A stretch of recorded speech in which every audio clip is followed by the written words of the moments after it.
Welcome to Backstage with Becca B with special guest, Lindsay.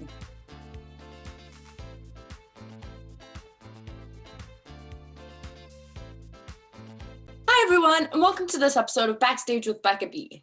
On this episode, she made her Broadway debut when she originated the role of Katherine in Newsies and has since gone on to star as Glinda in Wicked and Cynthia Weil in Beautiful, the Carole King musical. Please welcome Lindsay. Good to see you. Good to see you too. How have you been? How has quarantine and everything been treating you?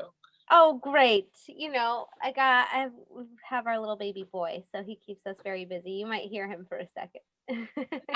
That's amazing. I love. Yeah. Oh, well, congrats on that. I'll just get right into interview questions that I have for you because I have a lot of questions. Okay, awesome. So, have you always known that you wanted to be a theater performer and an actress? No.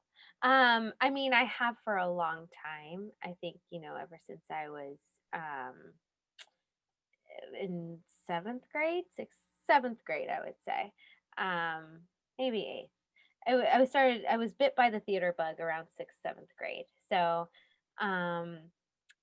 before that, I wanted to be a figure skater. Oh. But I've never figure skated in my life. I just really loved Chrissy Yamaguchi a lot.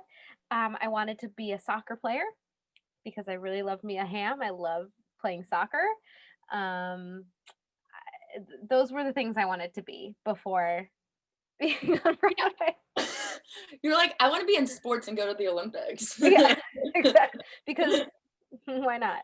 Yeah, why not? Exactly. Like all the sports. Yeah. Every sport I'm going to be good at. No, and I That's amazing. What was the first show you saw that when you realized that I want to do this for a living? I think that show keeps changing in my mind. I think I've said Ragtime a lot because I remember that so vividly coming through Rochester, the tour, and I loved it so much. That was really moving to me. I really loved Titanic. I loved Aida, and that was later on, but I was in high school, and that one really moved me a lot, and specifically Heather Headley's performance. So I really that was huge for me. Also, Beauty and the Beast. Yes. I loved it. It was so magical. It was like Disney magic, but live on stage, and so my younger self just was so fulfilled by seeing that as a younger adult. Yeah, so I think maybe all of those. It's so magical seeing a live show when you're in an audience as a child. So it's yeah, no matter what, you're so true. And I remember Phantom too. We went to Toronto to see it, and the chandelier moment and just everything. I saw it last year in Los Angeles and couldn't take my eyes off the stage. I know, it's so, and the Christine Dye is just stunning. Any woman that plays that, I'm just so impressed. Yes, same. And I'm gonna get to a role that I'm impressed that you played, but what was your college and school experience like with theater? So I went to Carnegie Mellon University for acting musical theater, and yeah, I mean, I spent my 4 years at school, getting my BFA and rolling around on the floor, dancing, creating fun characters, and really, it was such a challenging program in so many ways, and a great way. I learned so much about myself. You learn a lot about yourself in general when you go to college because it's your first moment to be independent, and live on your own and learn about yourself. So I had that, and on top of the training that Carnegie Mellon provides, it kind of it makes you look within yourself in a different way. I mean, that's what acting is. We look within ourselves and try to access certain things, and it's empathy and trying to understand other people, and it's all of that. Just I was forced to grow. At first it was terrifying, and I kind of closed off and said, no, I can't do it. Nope, not doing it. Can't. And then I let go and just did it.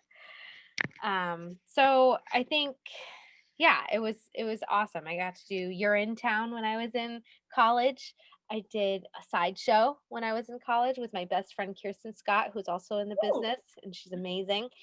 Um, I did what else did we do when we were there? We did a bunch of plays. I did After Miss Julie, the Oresteia. Yeah, all those things.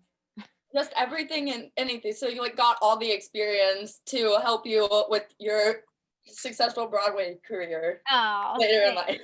Yeah, well, I mean, that's the point of conservatory training is to like introduce you to every aspect of theater. Yeah. And I'm so glad because I mean, I went to a public high school, which was, they did a great job, but it was mostly like musical theater songs we like and certain musicals maybe we'll focus on. It was just, that was it, you know. Yeah. Yeah. Um, Sometimes the funding is hard with public schools too in yeah, theater, but and what they did with that funding was amazing. yeah. So I'm grateful for that. I was exposed to more than I think others for sure. So And then people know you because you originated Katherine in Newsies. I mean, people know you for a lot of reasons, but you originated Katherine in Newsies. So what's it like originating a character for the stage, and how did you like come up like make character choices for oh, her? you're so sweet. Thank you for your sweet words. Of Um, course. it's I had to do my research. I did a lot of looking into who what a journalist was like, what a female journalist specifically was like at the turn of the century, and um, a young one at that, 18 years old, and I found Nellie Bly, who everybody knows. I mean, most people know. She was a very well respected investigative journalist at the turn of the century, and she's what she overcame at her young age was really incredible to me. So her story inspired me and that strength that she needed and gave in order to succeed in her field. But anyway, the strength of Nellie Bly and really understanding what it was like to be a female journalist at the turn of the century and really look into an actual person from that time helped me to understand who Catherine is because that's who she is. She's a young female journalist at the turn of the Yeah. century and choosing to write about politics when women shan't at that time. And she took it into her own hands to do so. And that takes a certain kind of human. And I Yeah. think also, it's Alan making music, it's contemporary in a way. So it's also to a I guess that was 2013 audience. So it's like kind of mixing our current world and our that 1899 world, but honoring 1899, that's where we are. But the music is contemporary, and so it brings like little moments of connecting to a contemporary audience. So I try to be me. I mean, I was of 2013, so I had to be myself, but honor who Catherine probably was at 1899. So, and also I think knowing how difficult it would have been for her, it made the stakes higher. I don't know if you know what that means, but it just made Yeah. every moment more important and more dangerous and all the things.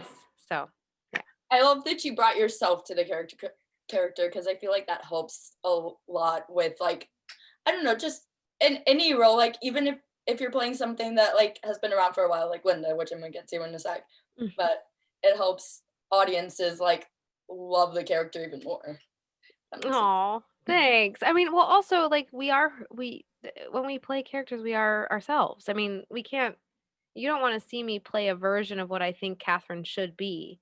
Yeah, It's like let let her inspire my heart and let me bring my own self to it.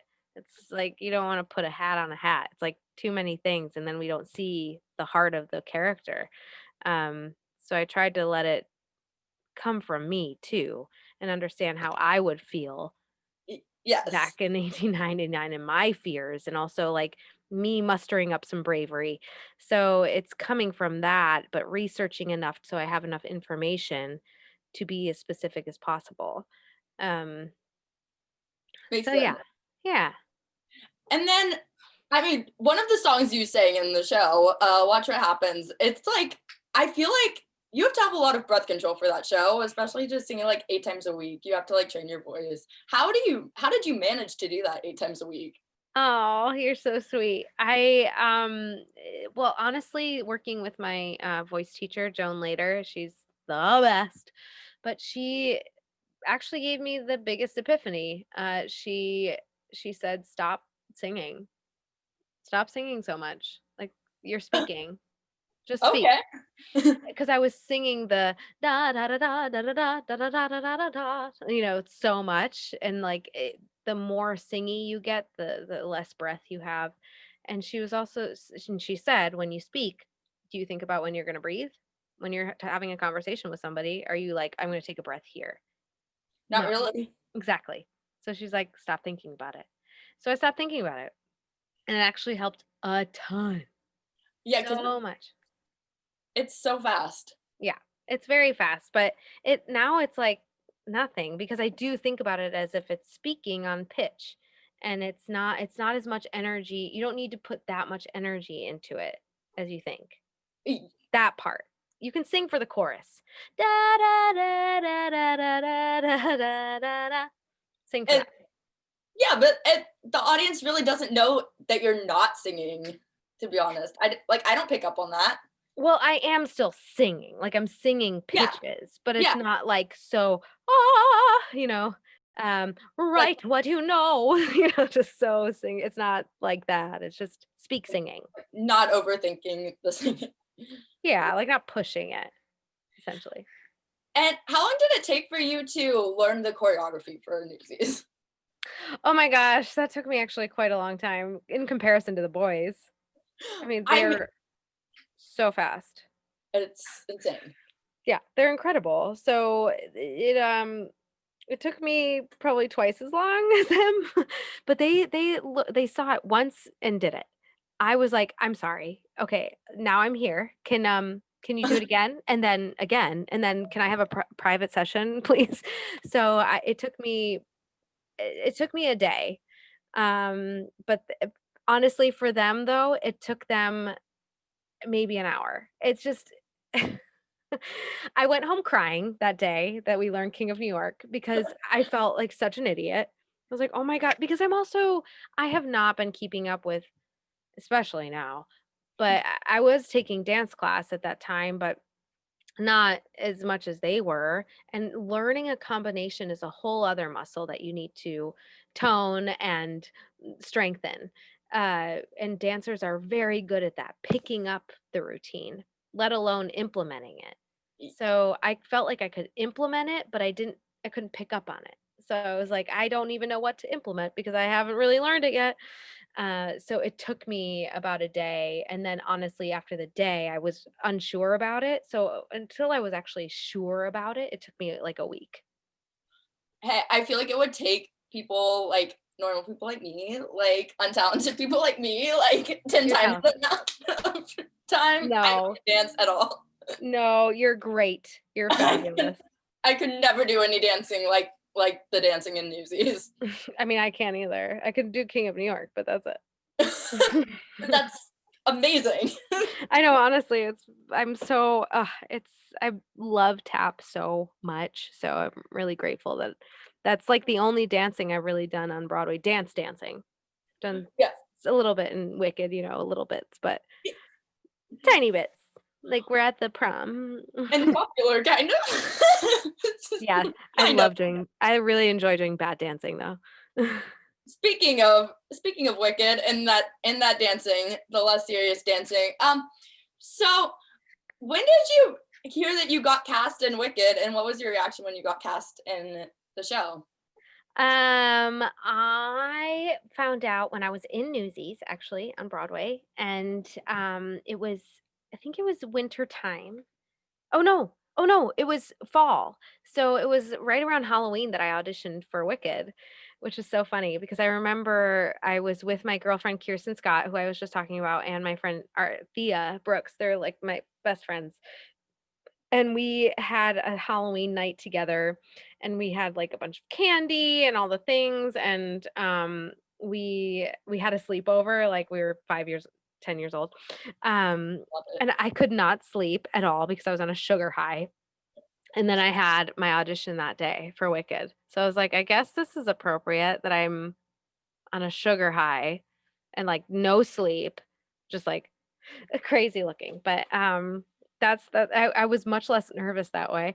But it was really great, and Joe Mantello, the director, was there, and he was so lovely and gave me great feedback and things to work on, and, Stephen Schwartz and, David Stone, the one of the producers, Mark Platt and Yeah, yeah. David Stone. David Stone, he wasn't in the room, but he was over video or whatever. Um, who else was there? I think that was it. It was like a small group of people and casting director Craig Burns. But it was very relaxed and chill and lovely, and I was so surprised, and because I was just because it's this massive company that had Yeah, yeah. been going for a while, and yeah, so I think I was just surprised at the ease of that audition, and I had been going in for Nessa Rose for many years, and that didn't quite work out. I mean, it makes sense, and I was so devastated every time it didn't work out, but it was just not the right role. I was going in for the wrong one. Yeah. So, but I didn't realize it either. I was also afraid of Glinda a little bit. Like I was like, I don't know if I can do it. I just didn't know if I could do it, and I'm really grateful that I can, and I proved that I could. So, Yes, for sure. yeah. Um, how do you like bring yourself to the role of Glinda? Because she's so quirky and like, I mean, lovable, and the popular scene that you do is unlike anyone else's. I feel like Oh. it's enjoyable to watch every time. So Oh, thanks, how do you Becca. like bring yourself like how do you make the character your own? That's such a great question. I think, you know, I was so what was so fun about Wicked is that they really encourage you to be bold, like make choices. I mean, don't be dishonest, and that's something they get on you for, and I'm grateful that they did because sometimes I would get a little too crazy. They're like, "Okay, rein it in, Kara." But I was like, "I'm being bold. I'm making my choices." Um, but I think it they encourage specificity, Yeah, and that was great. And I think you never get too comfortable within the role because they're always shaking you up. They're like, "No, do something else. Figures make this moment fresh again." And I think that's why popular like has evolved so much over time, and like also the way I tried to approach it every night was I tried. I mean, this is also like something we do every single night when we're in the show. So it was hard to get out of certain habits. yeah, Um, but I tried to come from this fresh place of like, this is the first time I've heard this is the first time we're having this conversation, the first time I've thought of popular, and now I'm gonna make her popular. So like fresh, fresh, fresh, like brand new day, and full on excitement. And um yeah, and also like whoever's playing Alphaba also kind of informs your performance too. Because it's in a great way. I've never had a bad experience with that. If anything, I've had my girlfriends that are playing Alphaba, are laughing and we shan't be. yes. I've seen that happen. I was gonna I ask how many times have you made an alphabet break character during that scene? I don't know. Like a lot. I Not don't know, but the thing is that the feeling is mutual. Like I make them, they make me. Like it's just like and the thing is that I love about the Alphaba's humor in general, like overall, it's like this subtle humor yeah. that's just like dry and subtle, and it just kills me. And sometimes it's just to me, like it's Kara, and I just love it. Anyway, so it makes me laugh. And then it makes the audience laugh, and it's just like a domino effect of laughs. Right, but that's also called unprofessional. But it's amazing during that scene. Oh, I mean, that is not the goal. The goal is to just like, I think sometimes we get so wrapped up in it that Yeah. sometimes it like gets a little bit away from us and we're like, okay, let's get back in. And it's that moment where it gets a little bit away from us that we're like, we crack. And then we're like, okay, we got to get back in. But yeah. But hey, you do a good job doing that. Right. Oh, thanks. And also that's part of being human beings and not robots. True. Yeah. Love it. And then how do you think you're like Glinda and how do you think you're different from Glinda? I am like Glinda in that I'm silly and generally weird and I like things to be happy and joyous, for people and like yay. Um so I come from like a positive place. I think but also what I relate to is she's very insecure. Yeah.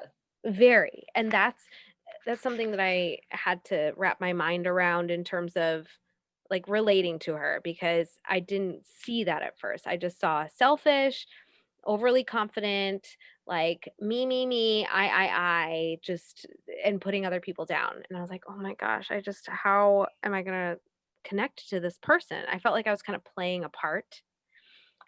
And you need to find something. And it's funny because I think Meryl Streep talked about this when playing oh, what is the name of the show, the play?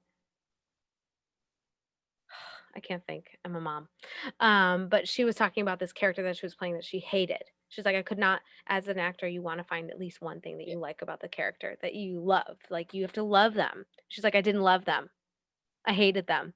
And that's kind of how I felt about Glinda in that moment. I was just like, no, not because I really love Glinda. I love how funny she is. But the heart of her just felt, I was like, at the beginning, I want to love her the whole time. I loved the second act. I loved and understood all of that, but I wanted to love her from the beginning. And I really and it's just because I didn't and this is early on in the rehearsal process, like I just joined the tour. Um and then eventually, like in talking to the associate director, like dissecting all the scenes, she's just insecure and like just wants that attention to like reassure herself. And she hasn't been exposed to the world. And I mean, I have been. I know more than she did in those moments. I wasn't sheltered and I didn't have rich parents. But I think yeah, so understanding that really was so helpful because I just could place my own heart in that. Just it's amplified to a different level. Yeah, for Yeah. sure. You did I just can't get over how good you are at playing Glinda and Oh, I Becca. I like feel sorry for people who haven't seen you play Glinda. Oh, that's so sweet. Thanks. What was your before I move on from Wicked, what was your favorite Wicked song to sing? My favorite Wicked song to sing, I think either For Good or Thank Goodness. I think generally it's For Good. I love it's just I love that final moment with Elphaba and the forgiveness in there and um the whole story leads up to that moment. Yeah. And I just love it felt like a just such a heartful moment. And I always felt the most at peace on stage in that moment. How many times did you break down sobbing during that moment? Too many. Love it. It would get me so often. So a lot. Hey, and that's what made you playing it so good. That other people saw the emotion come through. Oh, thanks, friend. I Of appreciate that. course. And then you also were in Beautiful and you played Cynthia Weil in Beautiful, which I got Did. to see it before it closed. Yay! What was your most memorable part of being part of that show? Uh, um, well, I always say this. I know it's not necessarily the show, but it is so much of it for me is that I was pregnant with Emerson. Until I was 5 months pregnant. I stayed in the role until I was 5 months pregnant. And it was just awesome to share that journey with him, and sometimes we sing, like, some of the beautiful music, and I can't tell if he just likes music or if it's that particular kind of music because he could hear in the womb at that point. For, Well, like, a couple of months, he was hearing beautiful all the time, and when the drums would be beating, he was all about it. So, he's gonna grow up and love that music. I think he already does, and I think also getting to meet Carole King was really awesome. Oh, were you Yeah. starstruck meeting her? Are you kidding? So starstruck. Oh, she is just lovely and such a special human being. I mean, you wouldn't she doesn't walk around like she's this huge celebrity. She walks around like, "Hey, I don't know." She's like meek and quiet, and I was like, "You're brilliant. Like, I just want to put you on a pedestal and raise you above everybody." She's just so kind. It So, sounds like humble. yes, unbelievably humble. Yeah. I love that Emerson made his Broadway debut basically. Yeah, he Dur has a better, resume than I did, certainly at his age, that's for damn He's like, sure. made Broadway debut, when Made Broadway debut. before I was born. Yeah, I know. Wild. What's your favorite Carole King song? You've Got a Friend. Oh, yes. It's beautiful. And Natural Woman. I like that one too.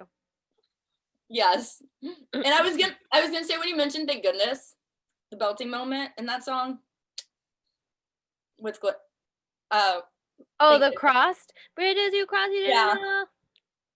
yes, was on point. Oh, thanks. Of course. So a couple fun quick questions.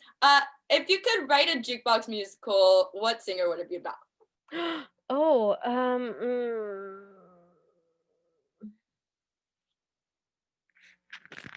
oh, I don't know. This is a great question, and I have no idea what my answer is. Who's your favorite singer? Adele. So I guess Adele.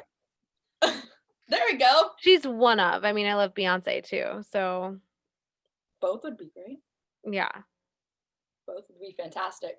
So And both of those. who inspires you in the theater world?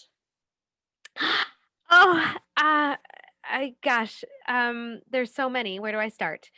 Um, Sutton Foster, Lindsay Mendez has been an inspiring one to me. When I saw her do Carrie Pipperidge in Carousel, which is one of the roles I would love to play one day, she was amazing. Um, let's see who else. Leslie Kritzer because she's just wild and crazy. Sarah Stiles is really wonderful. She's like super duper quirky. She was in uh, uh, uh, Tootsie. She she did that crazy song. Yes. Um, I goodness gracious. Oh, Heather Headley is one I always say, just 'cause Aida. But like I could never do what she does ever. I don't have that Okay, never say facility. never. No, I don't. I like know thyself. I do not have that facility. She is a gift to this world. How do you work on self-confidence in the industry? Because it's such a tough industry. Yeah, I that's a constant thing that I have to work on, to be honest. It's always something that's with me, the like insecure, nervous, worried, it's shy. I grew up very shy. We kind of always are who we are. It's just you learn how to handle those moments better, and you bring in knowledge and certain tools that help you, and then every time you do it and overcome those fears, it gets better. Yeah, So I think, breathing, I do the power pose, where it's Peter Pan, and you hold that for a little while before an audition or before stepping on stage if you're nervous. Um, I try to remind myself that nobody's going to die if I mess up. that's 'Cause- important. Yeah, but that's the height of the fear, of stage fright and everything. It's like somebody's going to die, but no, just relax. You might, if you mess up, it's all right. It's okay. It's just because we don't wanna be embarrassed and all the things, and that's valid. But, just trying to also remind myself that I love to do this. I love doing it. So just love it. And I think if I simplify it in my mind and just focus on the simple, nobody's gonna die, and also just have fun And if I keep mostly on that one, the have fun, I get to do what I love. I'm so excited to go do what I love. And that's it. It generally helps a lot. Lastly, you've been teaching voice lessons and offering meet and greets, so where can people contact you for bookings? So you can I have a link on my Instagram of like all the coaching sites that I teach through. So if you're on there, there's or you can look on Artists and Beyond. I have my own online coaching site. I am also through Broadway Booker and yeah, if you'd like Love to it. if you'd like to be a theater geek with me, I'd love to be a theater geek with you. And then what's your social media handles? At Lindsay1 for both Twitter and Insta. Fantastic. And I have to ask real quick, what are you and your family being for Halloween? I have no idea. What about you? I just ordered a Belle costume, speaking of Beauty and the Beast, but it was like on Tuesday. Oh, that's fun. I was like Yay. planning late. Oh, well, good. You'll be a beautiful Belle. Thank you. Well, thank you for joining me on this. Absolutely. Thank you for having me. Thanks for watching this episode of Backstage with Becca B. You can follow me on Twitter and Instagram at Becca B Talks TV.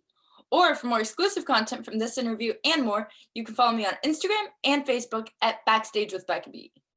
Make sure to subscribe to my channel and like this video, or if you're listening on Apple Podcasts, go ahead and give me a 5-star rating. Thanks for tuning in, and I'll see you guys next time. Bye!